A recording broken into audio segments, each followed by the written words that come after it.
모두 다 따라하세요. 무상심심미묘바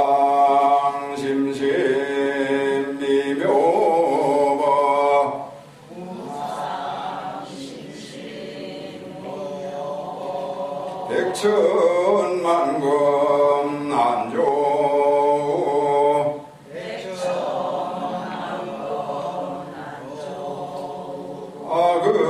아금문견 득수지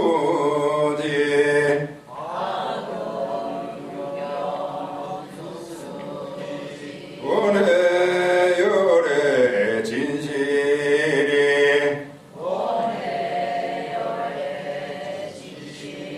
아반야 바람일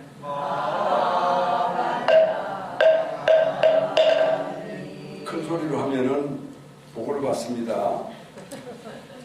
참회의식문 앞에 있는 걸 들어주세요. 설법을 하기 전에 참회의식을 올려서 마음을 청정하게 합니다. 다 같이 참회기를 낭송하겠습니다. 지난 동안 지은 바 모든 악업은 무실에 탐진치로 말미암아서 몸과 말과 뜻으로 지었으니라. 제가 이제 그 모두를 참회합니다. 시박참회에 법사가 묻고 대중이 마음의 목소리로 다짐합니다. 살생중재 금일참회 머리 땅에 조아려야 됩니다. 투도중재 금일참회 사음중재 금일참회 방어중재 금일참회 기어중재 금일참회 양설중재 금일참회 학구중재 금일참회 탐해중재 금일참회 진해중재 금일참회 시험중재 금일참회 다같이 개송을 낭송하겠습니다. 백급 동안 쌓인제 한 생각에 다해 없어지니 마른 불을 불태우듯 흔적조차 없어라. 죄의 성품 본래 없어 마음 따라 일어나네. 마음 없어지면 죄업 또한 사라지니 죄도 마음도 없어 두 가지 모두 공하면 이것을 이름하여 진참해라 한다네. 참회지는 온살다 못자 모지 사다야 사바 온살다 못자 모지 사다야 사바 온살다 못자 모지 사다야 사바.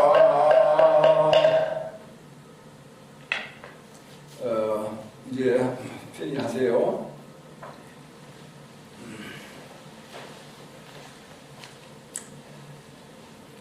현재 새해 올해가 경자년입니다. 경자년 이제 정월 달이니까 요즘 우리가 가장 많이 이렇게 할 수 있는 말은 새해 복 많이 지으세요. 새해 복 많이 지으세요라고 하는 아마 그런 이제 문구가 될 겁니다. 복을 많이 짓는다라고 하는 것도 여러 가지 이제 경우가 이제 있겠지만 오늘은 자기 법기, 자등명 법등명이다. 아마 여기 오신 불광 신도 여러분은 이제 공부를 많이 하신 분으로 이렇게 생각을 하고 있습니다. 그렇기 때문에 이런 아마 부처님의 가르침은 충분히 잘 이해하리라고 믿고, 자, 자기 법기 자등명 법등명이다. 이제 이런 거는, 이런 말은 말 그대로 이제 우리가 옮겨 보면은 자기 자신에게 귀의하고 법에 기이한다. 자기 자신의 등불을 밝히고 법의 등불을 밝힌다.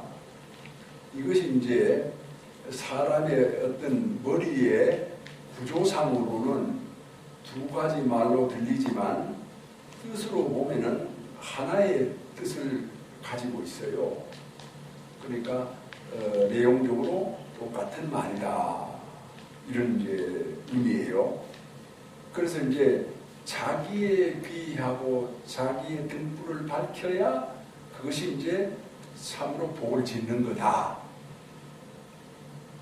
복을 짓는 거다. 이제 이런 이제 내용이 되겠습니다. 이 얘기는 이제 우리가 이제 좀 더 구체적으로 이렇게 그 답을 말해 본다면은 사람을 믿지 마라. 남을 믿지 마라. 자기 자신을 철저하게 믿어라. 그런데 이제 자기 자신도 여러 가지가 있어요. 우리가 이상적으로 말하는 어떤 그런 껍데기 자기도 있고, 또 속 알맹이 자기도 있고, 또 때에 따라서 일어나는 탐진치 자기도 있고, 또 개정의 사막의 자기도 있고, 이제 그런 이제 자기들이 있기 때문에 여기에서는 그러면 어떤 자기를 말하느냐, 이런 부분이 이제 대단히 중요하죠. 제가 이제 시공일기에도 썼습니다만은 대선사께서는 연세가 높아지시고 세월이 흘러갈수록 법책 미령하셔서 자리 보존의 기회가 잦았습니다. 그래서 이제 불광사에 제가 회상에서 모시고 살 때도 이렇게 방에 들어가면은 거의 누워서 지내는 경우가 대부분의 시간이었어요. 그래서 대선사께 예배를 올리고 무릎을 꿇고 이제 자리에 앉자마자 대선사께서 반야가 뭐야? 딱 이렇게 물으시는 거예요. 이렇게 절을 하고 고개를 드는 순간에 누워 계시던 대선사께서 반야가 뭐야? 이렇게 저한테 물으셨어요. 그래서 이제 제가 이제 그 순간에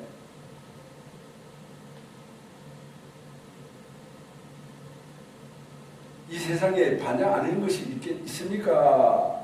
이렇게 이제 대물으려고 하다가 대선사께서 법체 미령하시기 때문에 그런 도발적인 답을 하지 않고 제법 실상입니다. 이렇게 대답을 했어요. 제법 실상입니다. 여러분들은 아마 짐작이 될 거예요. 무슨 얘기인지. 그렇게 답을 하니까 대선사께서 가만히 한참 동안 계세요. 아무 말씀을 안 하시고, 그 다음에 이제 한동안 이제 시간이 지난 뒤에 하시는 말씀이 놀랍다. 놀라운 일이야. 이렇게 이제 딱 대답을 이제 말씀을 하셨어요.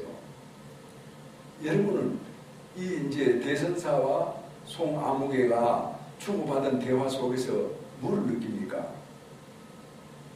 혹시 여기에 오신 분들 중에서 무릎을 탁 치는 분이 있어요?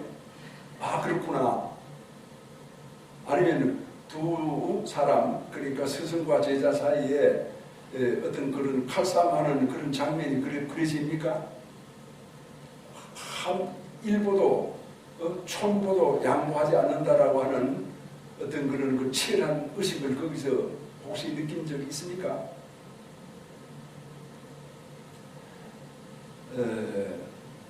우리가 법을 배우는 사람이기 때문에 법을 물을 때는 법으로 대답을 할 수 있는 게 누굽니까? 그게 자기입니다. 법에 기이한 자기고 진정으로 참된 자기에게 기이한 자기이고, 그래서 법을 물었을 때 또는 법을 들었을 때 법을 우리가 생각하지 못하고 법에 대해서 환희심을 내지 못하고 법에 대해서 깊은 어떤 이치에 도달하지 못하고 만약에 딴 생각을 한다라고 하면은 그는 불자가 아니죠.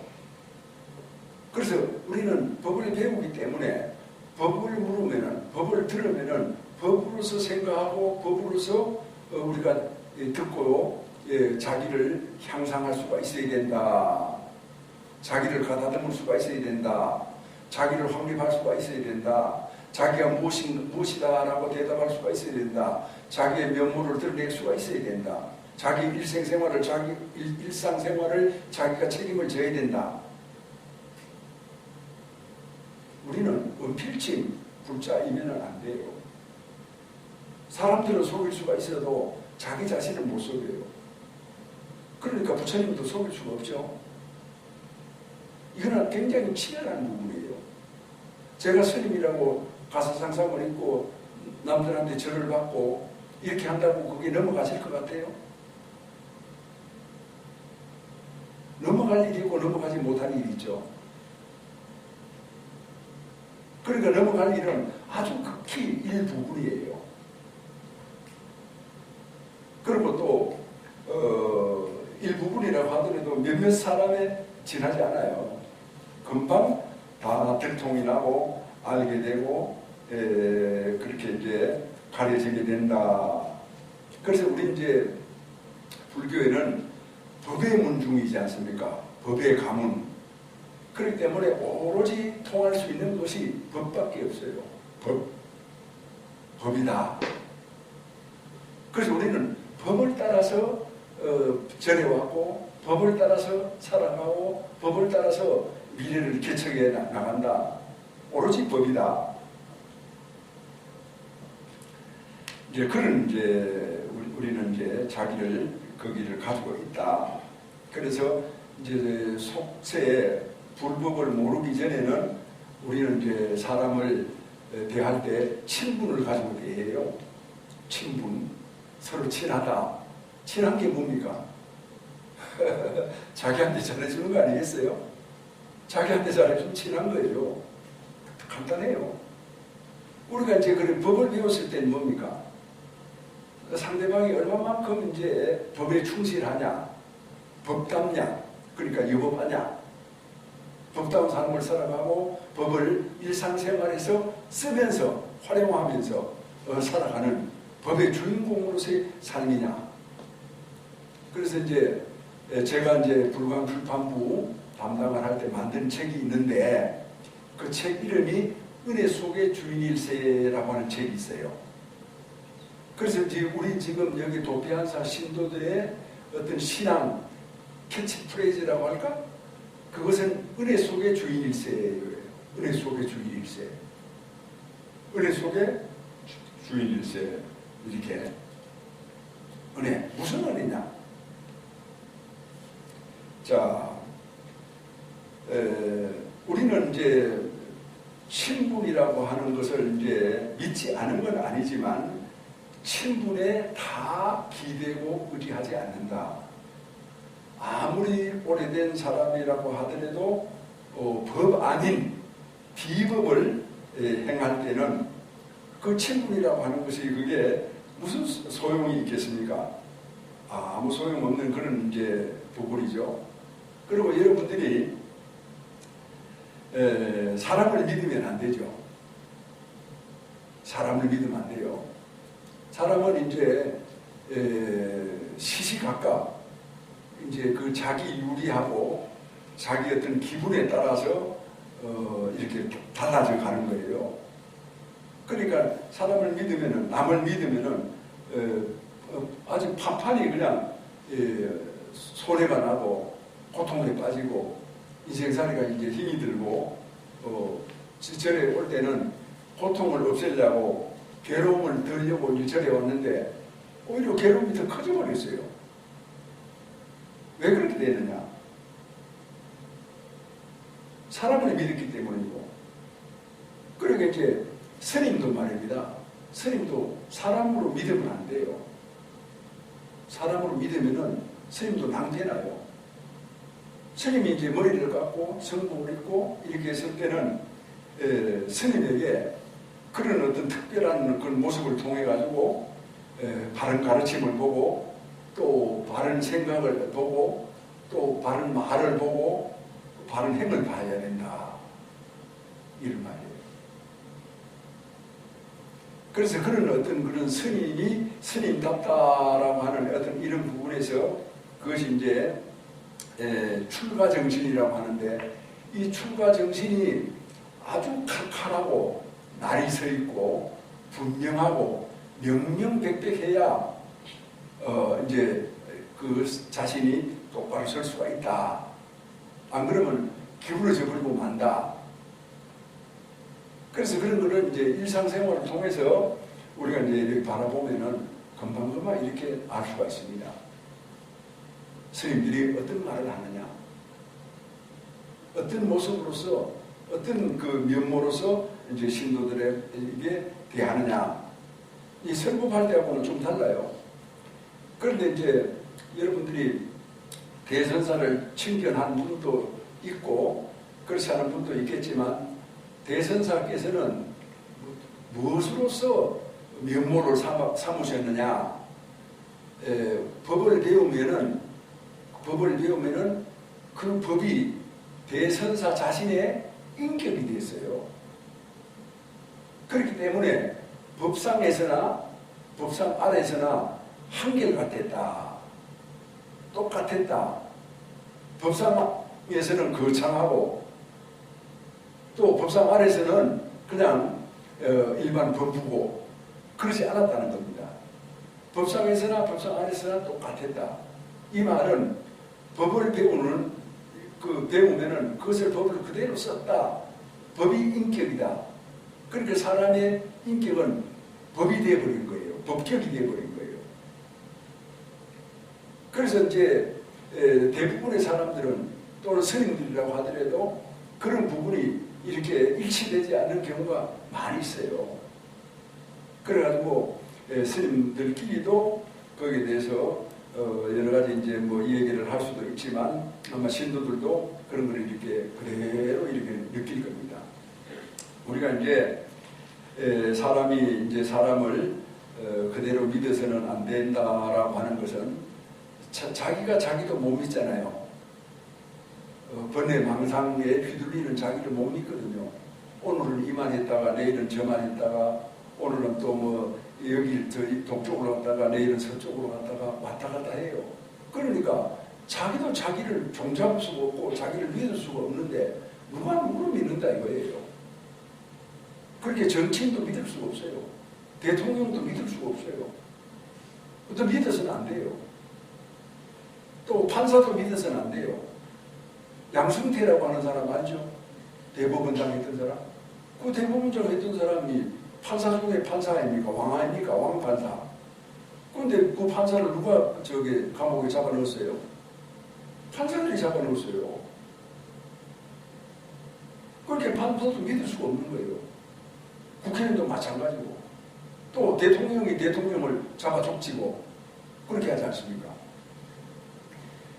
그렇기 때문에 우리는 이제 이 세상에서 실제로 가만히 이렇게 살펴봤을 때 정말 남을 믿는다, 사람을 믿는다, 국회의원의 자리를 믿는다, 대통령의 자리를 믿는다, 사회적인 어떤 지위를 믿는다. 이것이야말로 정말 우리가 해서는 안 될 짓이에요.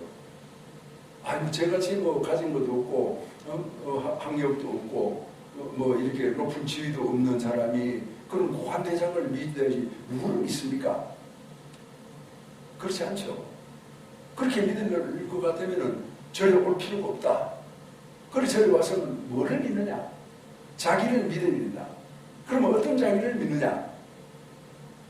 그래서 법의 자기, 법에 기이한 자기, 또 이렇게 자기의 마음을 밝힌, 자기를 밝힌 자기, 이걸 이제 믿는 거거든요. 그게 이제 부처님의 가르침을 뜻하고 있습니다.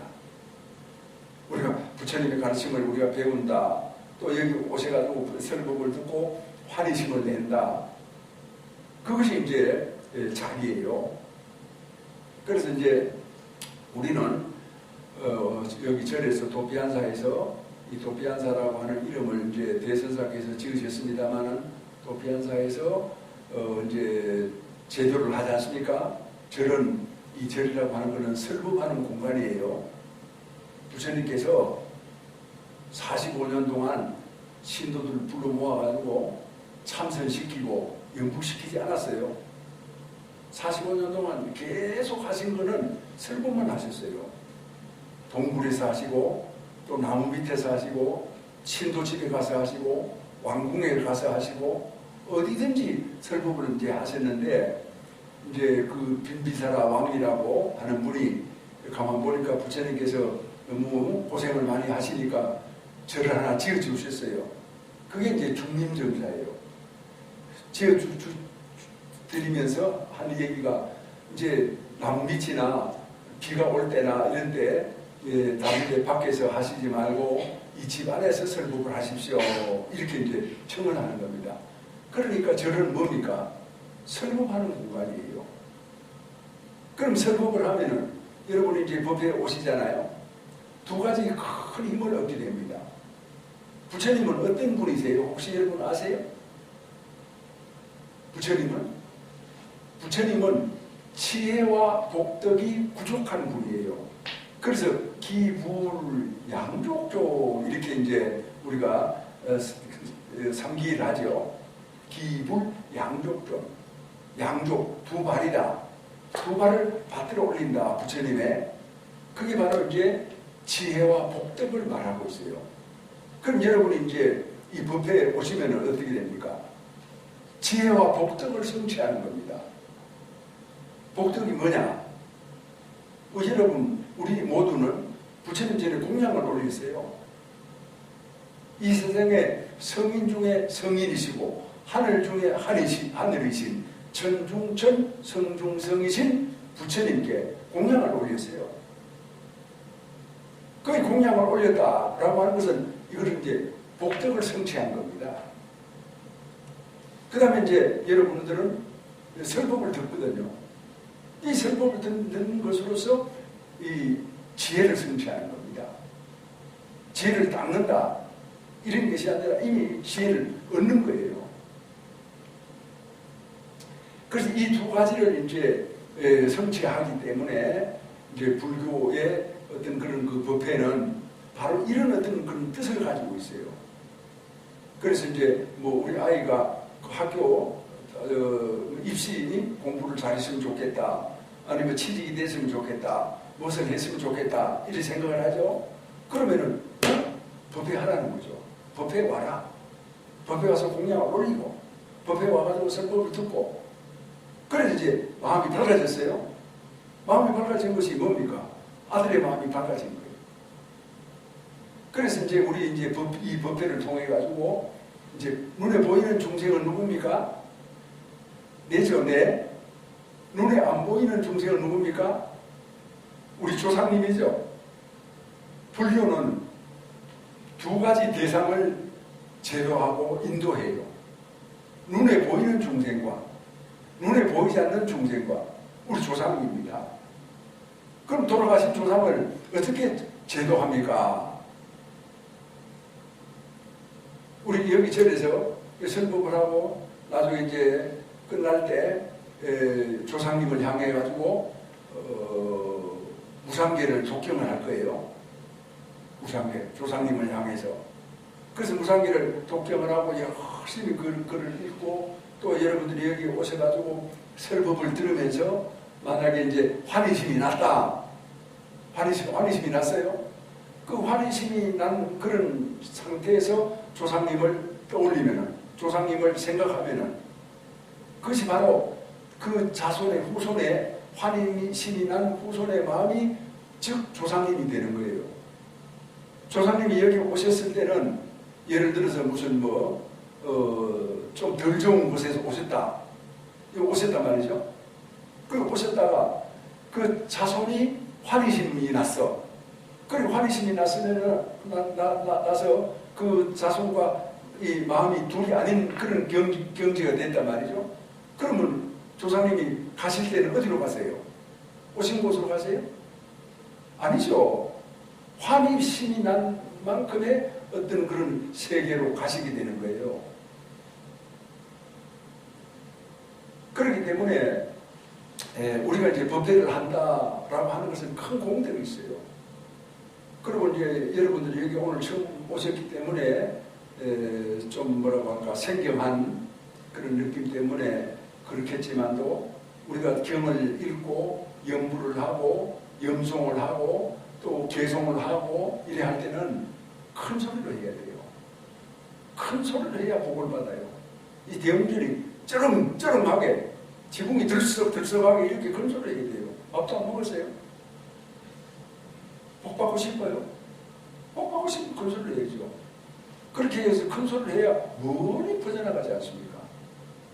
지나가는 저 멀리 가는 사람들도 먼 곳에서 아주 이렇게 참 미묘한 소리가 나면은 귀를 기울이고 잠시라도 환희심을 내고 참 어디서 이렇게 아름다운 목소리가 들리느냐. 그래서 그것이 인연이 돼가지고 보리심을 일으키고 참 불자가 되어간다. 그러니까 사람들로 하여금 싸움하는 것보다가 보리심을 일으키게 하는 것이 더 큰 복이 아니겠습니까? 복 받죠. 큰 소리를 해야지. 우리 여기 절에는 촌철입니다. 촌철이지만도 할매들도 막 그냥 악을 써가지고 막 고함을 지릅니다. 내가 고함을 안 지르면 가만둡니까? 내가 누굽니까? 가만 안 두지. 그러라고 절에 왔느냐? 절에 왔으면 제대로 해라. 얼마나 사람들이 나쁜 인생한 인간들이라면은 아니 돈 안 되는 목소리까지도 그렇게 아껴? 아낄 걸 아껴야지. 돈을 아낀다라고 하면 필요에 의해서 아낀다 이렇게 이제 내가 생각을 하겠지만 목소리 내는 게 돈 들어? 그래서 우리 불자들은 목소리를 쩌렁쩌렁 울려야 돼요. 그래서 이 불광법에 제가 있을 때는요 활기찼어요. 싸움하느라 활기찬 게 아니에요. 법의 어떤 그런 리듬으로 활기찼어요. 자, 우리는 이제 그러한 어떤 쉽지만 굉장히 중요한 사실을 바탕으로 해가지고 우리 자신을 재점검을 해야 된다. 그것이 뭐냐? 그것이 바로 우리가 올해 경자년 한 해에 복을 지어가는 거예요. 복을 짓는다. 싸움해가지고는 복이 안 생겨요. 우리는 정말 이 설법을 듣고 환희심을 일으켜야 복이 생기거든요. 그 복 받으면 인생이 되지. 복이 없는 인생이 되면 어쩝니까? 복이 없으면 아프면 하고 밥도 제대로 못 먹어요. 그럼 복이 완전히 끊어지는 게 뭐예요? 큰 소리로! 죽는 거지. 죽으면 이 세상에 복이 다 끊어지는 거 아니야. 죽고 싶어요?